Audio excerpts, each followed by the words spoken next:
Hello and welcome to Leon's RC Hobbies. I hope everybody's doing well. A bit cold in the man cave today.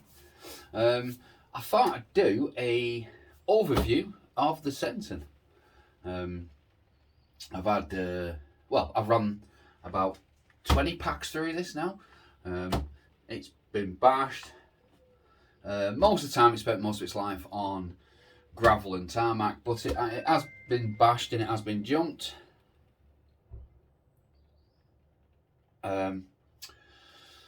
Sorry, got a notification on my watch. Yeah, it's been bashed, it's been jumped. Spends most of the time on gravel and that. I've done done quite a few runs with it, not being on video. Just me and the kids having a bit of a laugh. But yeah, I've had this for 7 or 8 months now, I think, and let's see what it's like to live with this. Now, Arrma. I'm a big fan of Arrma. Tamiya, Traxxas, I like them all. The senton, though, love the short course trucks. That's why I originally went for this. And these are they're always popular anyway, but these are climbing up in popularity even more. I paid $340 for this, brand new. Now the prices are like $360. They've gone up a little bit, but yes, let's see what the shell is. As you can see, it's just full of tape, but just to stop the paint getting scrubbed off. I've got no cracks in it yet. They are known for splitting around about on these parts, just here and there. So you can see that when you land them hard on the back. But I have done that, but I've not split them, so I'm lucky in that sense. I would recommend a top tubs for this with scorched RC fenders. They are a bit of an expense. I mean, it's around about 50 quid for that setup just to keep it clean, but it is worth it in the long run.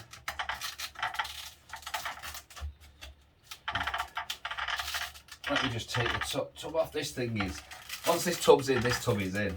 This Velcro is, I love this Velcro because it's so strong.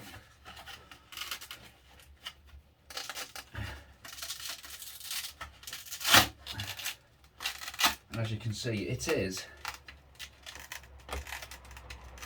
a job and a half to get off. And that's what you want. That's what you want. There's the tub itself. Like I say, I'll leave a link in the description for Top Tubs. Absolute fantastic service. Great bunch of guys and girls at Top Tubz RC. As you see, it really flexes well. And what you can use these for, which they do demonstrate, you can use them for a stand because they work just as well. So tub, if you're if you're going to use this as a lot of people convert these into street racing machines, lower the suspension, put street wheels on, which I've done with the Hoons and that.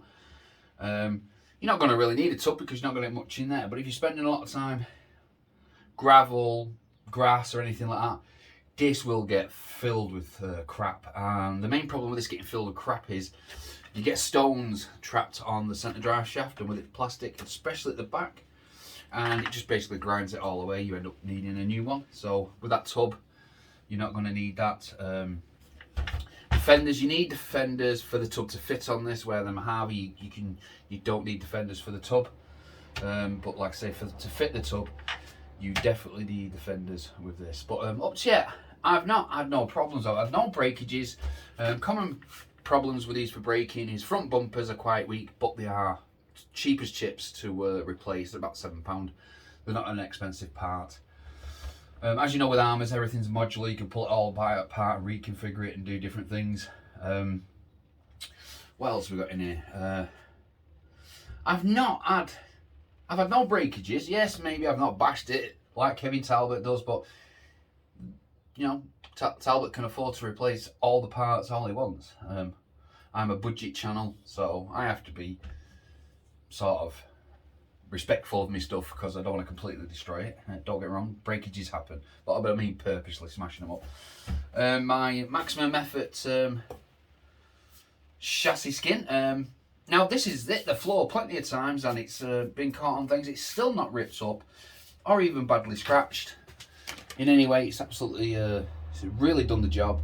I stuck a couple of aluminium plates on the bottom a while ago.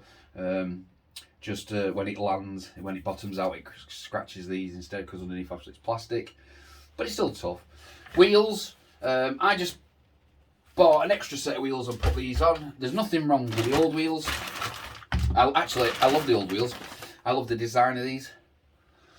The only reason I've replaced them, these are a very soft wheel, so they're really grippy.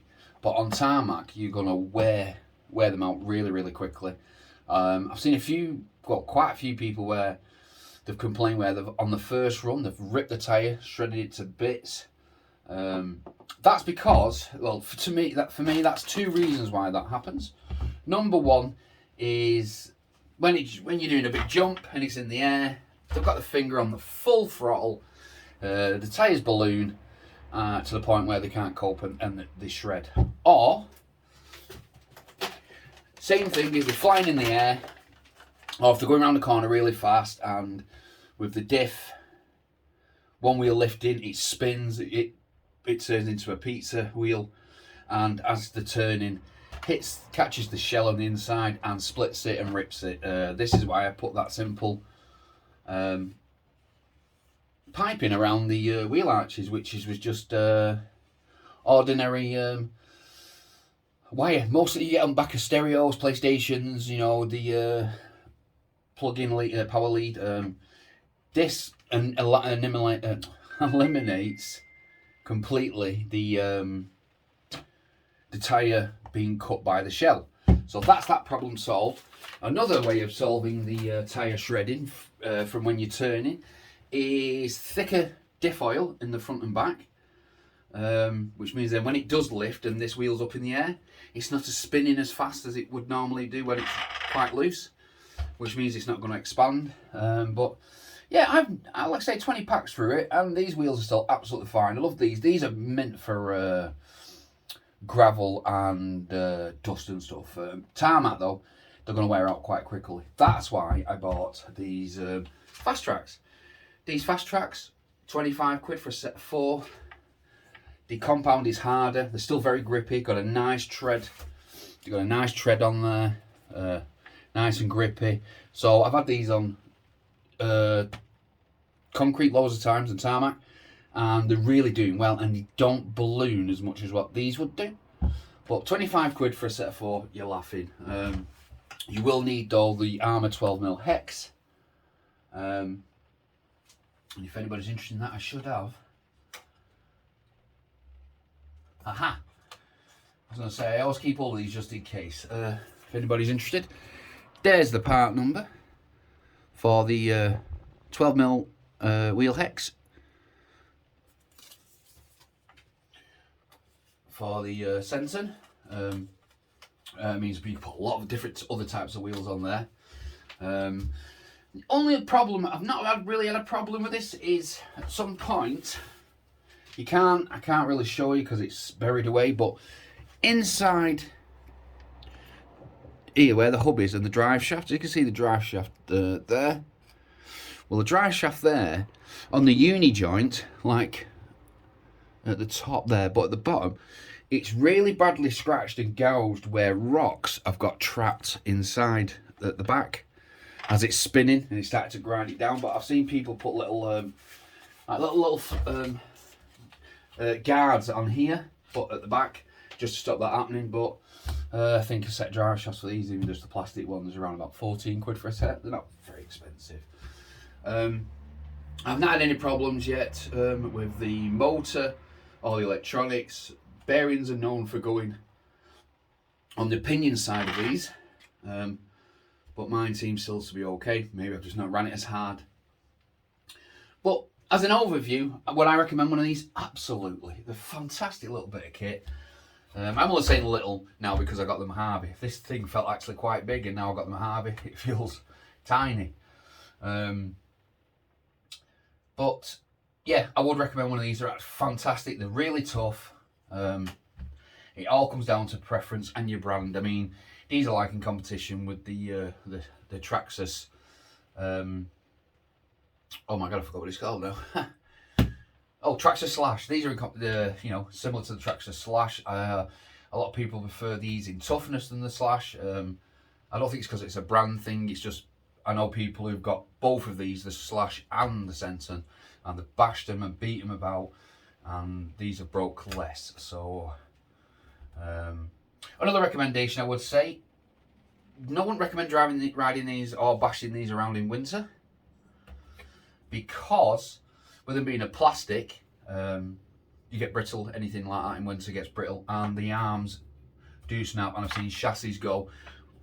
Chassis go even in summer if you hit them hard enough, but in winter they are quite fragile when they're really cold. A lot of people, I've done that, is soaked my arms and wishbones and that in WD-40, made them a little bit more pliable, to give them a bit more softer. But besides that, it's a fantastic truck, and 3S, it'll run all day, and I've just had no problems. It's a really great truck, so I do recommend one if anyone's interested. I'll put a link for Modelsport, they have them in there. They're everywhere, so they're easy to get hold of. Another thing as well, as I've seen, I've not done that because I've done really bad landings, but really bad landings, the shock towers can snap, but it's modular, it's 4 screws, and that pull apart, pop off, you can get a new. They're not expensive, about £7 for a new shock tower. But like I say, yep, if you're interested, get one. Absolutely fantastic. And you know, on the settings, you got 100%, you got 50%, 75%, and 100% on the throttle. So you know, if you let your kids have a go on that, you just stick it on 50%, and I'm gonna get them on a big open field or something like that. Just bang it on 100% and let them rip. But yeah, so yeah, quick video, but thank you very much for watching. Please subscribe, and bye. Don't forget to like.